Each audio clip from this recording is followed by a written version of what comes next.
ముందుకు వచ్చి ఇష్టారీతిగా అవాకులు చవాకులు పేలు పడేశారు వైసీపీ నాయకులు. ఇష్టారీతిగా ఏం పడితే అది మాట్లాడేశారు.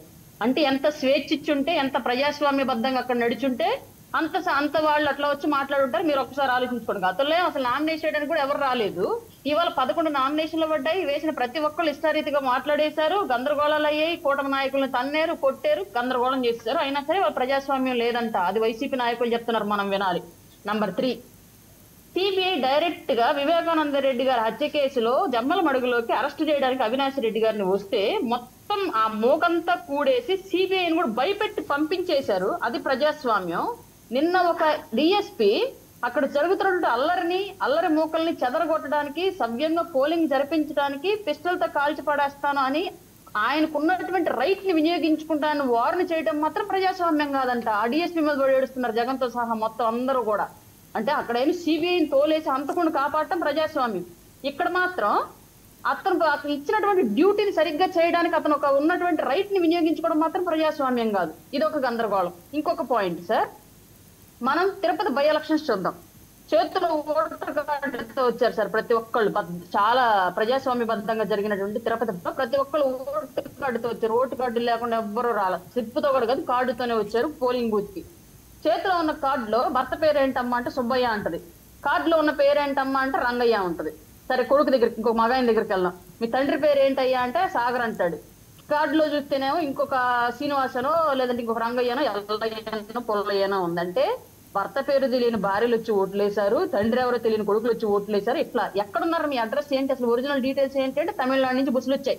తమిళనాడు నుంచి తోలుకొచ్చి తిరుపతిలో ఓట్లు వేయించారు. అది ప్రజాస్వామ్యం.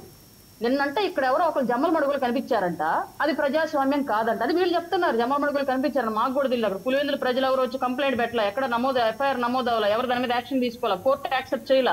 మరి ఇన్ని రకాలుగా అంత ప్రజాస్వామ్యబద్ధంగా వైసీపీ చేసినవన్నీ మర్చిపోయి నిన్న జరిగినటువంటి ప్రజాస్వామ్యబద్ధంగా జరిగినటువంటి ఎలక్షన్స్ ని నిన్నటి నుంచి అబ్బో గగ్గోలు పెట్టేస్తున్నారు సార్. గత 5 ఏళ్ల పాటు ప్రజాస్వామ్యబద్ధంగా పాలన కొనసాగించినటువంటి వైసీపీ పార్టీ వాళ్ళు 5 ఏళ్ల పాటు చేసింది ఏంటో ఒక్కసారి గుర్తు తెచ్చుకుని ఇంకోటి మర్చిపోయాం సార్. మనం అసలు ఎమ్మెల్సీ ఎలక్షన్స్ లో ఓటు హక్కు వినియోగించుకోవాలంటే డిగ్రీ పట్టభద్రులై ఉండాలి సార్. కానీ మన వైసీపీ పార్టీ హయాంలో జరిగినటువంటి ప్రజాస్వామ్యంలో 7వ తరగతి కూడా పాస్ అవ్వనటువంటి మహిళలు కూడా పట్టభద్రుల ఎన్నికల్లో ఓటు హక్కు వినియోగించుకోవడానికి వచ్చారు సార్, జాగ్రత్తగా మూతికి మాస్కులు వేసుకొని. ఎక్కడ? కుప్పం ప్రాంతంలో. ఇదంతా ఎవరి హయాంలో జరిగింది? ప్రజాస్వామ్యబద్ధంగా 5 ఏళ్ల పాటు పరిపాలన కొనసాగించినటువంటి లక్ష్మణరావు గారు లాంటి వాళ్ళు ప్రబుద్ధులంతా సపోర్ట్ చేస్తున్నటువంటి జగన్మోహన్ రెడ్డి గారి ప్రజాస్వామ్య పాలన ఇలా జరిగిందనమాట. ఇవన్నీ మనం మర్చిపోయినట్టు నిన్న జరిగినటువంటి ఎలక్షన్ ప్రజాస్వామ్యబద్ధంగా జరగనట్లుగా లక్ష్మణరావు గారు లాంటి వాళ్ళంతా వచ్చి మీడియా ముందు చెప్తున్నారు. మేము ఇంటా కూర్చున్నాం ఇక్కడ. సో ప్రజాస్వామ్యబద్ధంగానే జరిగింది, వాళ్ళు కావాలని చెప్పి మీ మీద బురద జల్లుతున్నారు అంతేనా? చెప్పాను కదా సార్ మీకు నేను, 32 ఏళ్లుగా నామినేషన్ పడనిది ప్రజాస్వామ్యమా? 11 నామినేషన్లు పడి ఎలక్షన్ జరిగింది ప్రజాస్వామ్యమా? ఓకే అరుణ గారు, మరొకటి నేనేదో 2-3 వీడియోలు చూసాను. అవి ఇప్పుడువా పాతవా? ఏదో మీ మీద మీరేదో జనసేనకి బై చెప్పేస్తున్నారని, నిజమా? ఎప్పుడు సార్ అది? ఛానల్ వ్యూస్ కోసం మీరు తమ్మునేలు పెట్టుకుంటారు సార్. అంతేనా? ఏదో ఆవేదనతో ఉన్నారు. లేదు సార్, అట్లాంటివన్నీ నా దగ్గర ఉండవు సార్ అసలు. సో పవన్తోనే ప్రయాణం. ఏంటి లక్ష్మణ్? వాళ్ళ నాయకుడికి దిక్కడం లేదు. నాగేంద్ర బాబు గారికి ఎమ్మెల్సీ ఇచ్చి పక్కన పెట్టారు, మినిస్టర్ ఇస్తానన్నారు, ఇవ్వలేదు. అన్న గారికి ఇంకేం ఇస్తారు? అన్నగారు తప్ప, అన్నగారు ఎగిరెగిరి దంచుకోవడం తప్ప పదవులు లేవు, ఏమీ లేవు. ఎందుకంటే పవన్ కళ్యాణ్ గారు అనే వ్యక్తి కష్టపడిన వాళ్ళకి పదవులు ఇవ్వరు. ఆయన పెట్లు మోసే వాళ్ళకి ఆయన కింద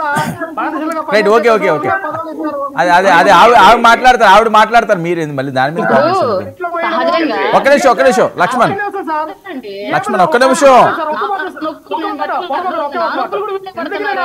అంటే అరుణ గారిని నడు రోడ్డు మీద కుర్రవాళ్ళని పెట్టి తన్నించి కొట్టించి హాస్పిటల్ జాయిన్ చేసి అయినటువంటి అరుణ గారిని పక్కన పెట్టేసి ఆ దాడి చేసిన వ్యక్తి ఎవరైతే షేక్ రియాజ్ గారు ఉన్నారు చూసారా, ఆయనకి ఆంధ్రప్రదేశ్ డెవలప్మెంట్ అంట అభివృద్ధి సాగే కార్పొరేషన్ చూసారా, అది హ్యాట్స్ ఆఫ్. ఎందుకంటే అరుణ గారు లాంటి వ్యక్తుల్ని